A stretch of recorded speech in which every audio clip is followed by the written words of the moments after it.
for a long time, parents and high school counselors in particular, they drove students towards college. Everybody has to go to college. A 4-year degree is what you have to be successful.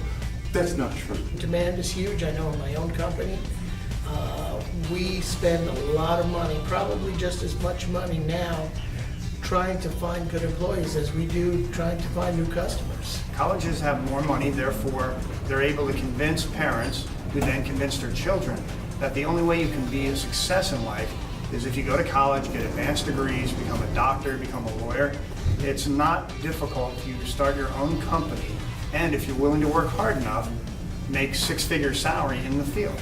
I believe that awareness is the number one thing, because when you're in the high school, when you're in that realm, you're not really talking about doing hands-on training. It's more academia. And what we need to have is be able to go into those schools, go into those communities, and talk about here's what you're going to be able to learn if you're more of a technical person from a hands-on standpoint. You can see a community going up, houses of 280, 300 houses in a neighborhood. That's skilled trade labor that's making those things happen. And if they can understand that and connect those dots and see how people are able to make a living and a very successful living doing things like that, you can see more people enroll in trade schools.